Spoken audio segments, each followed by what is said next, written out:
Wedding shopping కు best destination Mukunda జ్యువెలరీలో wedding mela offers.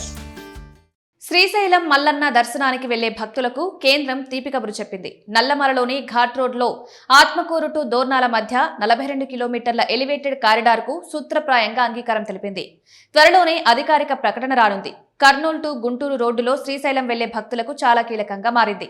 కోస్తా రాయలసీమను అనుసంధానం చేస్తుంది. ఈ ఎలివేటెడ్ కారిడార్ ను నల్లమల అటవీ ప్రాంతంలోని వన్యజీవుల ప్రాణులకు ఎలాంటి ఇబ్బంది లేకుండా ఉండేలా ఎలివేటెడ్ కారిడార్ నిర్మించాలని కేంద్రం నిర్ణయించింది.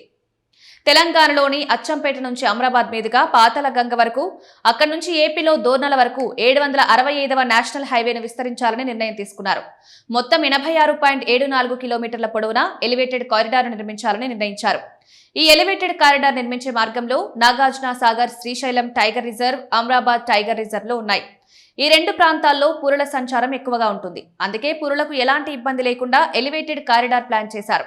కల్వర్ట్లు, ఎలివేటెడ్ కారిడార్ ఎక్కడ, ఎంత ఉండాలనే తదితర అంశాలపై WII అధ్యయనం చేయనుంది. శ్రీశైలం మల్లన్న దర్శనానికి వచ్చే భక్తుల సంఖ్య ప్రతి ఏడాది పెరుగుతోంది.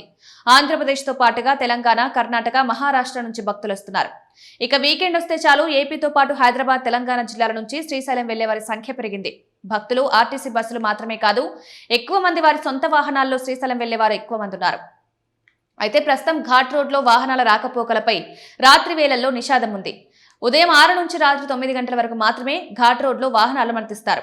అదే ఎలివేటెడ్ కారిడార్ అందుబాటులోకి వస్తే ఎలాంటి ఆంక్షలు లేకుండా రాత్రి వేళల్లో కూడా శ్రీశైలం వెళ్లొచ్చు. ఇప్పటికే Kurnool to Atmakur 340C national highway 4 లైన్లుగా విస్తరించారు. కాకపోతే ఆత్మకూరు నుంచి దోర్నాల వరకు అటవీ శాఖ అనుమతులు రాకపోవడంతో పనులు ఆగిపోయాయి.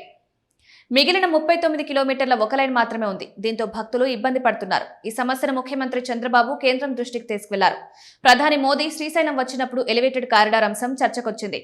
తాజాగా కేంద్రం సూత్రప్రాయంగా అంగీకరించింది.